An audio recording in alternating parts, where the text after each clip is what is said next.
Hello, my name is Navigator, and in today's video we're going to be taking a look at the AEW Unmatched Series 5 Red Velvet figure. I've been talking about this for like the past year, but I'm slowly building up my AEW women's figure collection. I've been posting videos, you guys can go check those out.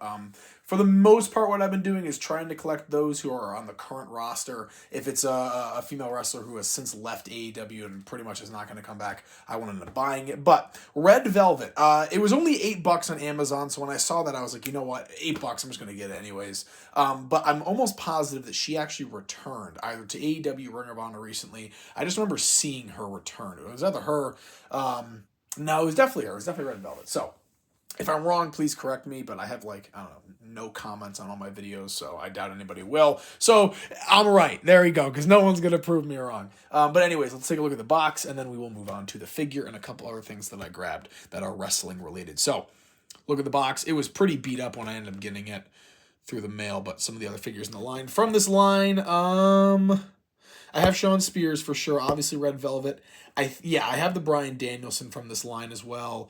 Didn't get the Darby LJN or the Sammy Guevara. I've gotten some other Sammys, but there's the box, so we can toss that to the side. And here we have some comics that I want to show off really quickly. These are actually going to be the AEW AEW X DC variant covers for that issue number 2. The first one is probably my favorite. It's this really cool art style. You got Batman, Kenny Omega, Willow Nightingale, Hawkgirl, and Jon Moxley there at the bottom. And Mox just looks awesome. I just love that. He's got the barbed wire wrapped around his arm. The other one here shows Lex Luger and Mercedes Moné teaming up. You got Tony Storm, Willow, Darby, Batman, Nightwing, another really good-looking Jon Moxley down there. Wonder Woman, Zatanna, Hangman, Adam Page, and then, of course, Mercedes and Lex standing over them. I think that I'm going to try to recreate this with my action figures. I have action figures of all of these characters in kind of the garb that they're wearing, so this will really be perfect. I'm going to try to take the figures out of my ring over here, and I'll make a cool shot of that. I'll try to upload it on my community post, but that is a goal of mine for this weekend. Here's the final one here. It's Wonder Woman kind of hog tying almost Tony Storm here, or something going on there. I don't know. Or they're tag teaming like a ninja or something, it looks like. I didn't notice that at first, but that's pretty sweet. And then finally, just another comic that I grabbed. This is Ordained issue 2, a very cool comic about a priest with a violent past. A really cool comic. So there is that. I'll toss those to the side and we'll take a look at Red Velvet. And actually, I probably should bring this back into frame. So not a whole lot going on here. We do have 2 extra accessories, that being 2 extra fisted hands. So we have those. Always great when a wrestler comes with fisted hands. I don't know why they don't not include those on a lot of figures. But starting down here at the bottom, her gear is primarily kind of like a blood red or like a maroon with black and gold, so it's very cool. You can see on the kick pads there, you have that looking, or that color scheme, the black of the boots. Moving up to the knee pads here, they're very cool with kind of a dotted or a white dotted pattern, but again, the black, red, and gold. Nothing going on the thighs. There's a look at her ring gear. I don't know what you would call those. Her shorts, I guess you could say. Or her tights would probably be a better way to put it. And that's maybe not polka dots, but like studded.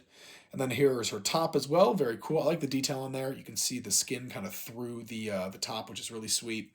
It means that they're putting some detail on there. What is an infinity tattoo on her back right shoulder. And then on her right arm, some tattoo work as well. Moving down to the gauntlets, that color scheme is continued. And she also has gauntlets on this hand as well. Yeah, it looks all right. The paint apps actually are not that bad. But yeah, tattoos there. Tattoos on the side of her torso, which are very nice. And then finally, the head sculpt, which looks very good, I will say. Let's match it up. Let's see. Yeah, that's really not that bad. That's more like it, though. There you go. Yeah, really not that bad. Very cool. Yeah, so that's really this figure. Very nice. It fits very, very, what's the word I'm looking for? Toyetic is, I guess, the way you could say it. I don't know what it is. I didn't really collect a lot of female wrestling figures, really female figures in general for a long time. And it always bugs me, but it's always the case where I will get one and it's always just such an awesome figure. And I'm like, why did I not buy this when it first came out? I'll tell you a quick story. My first ever action figure of a woman that I ever bought was the Star Wars The Black Series Jaina Solo, or Jaina Solo, where she has the purple lightsaber.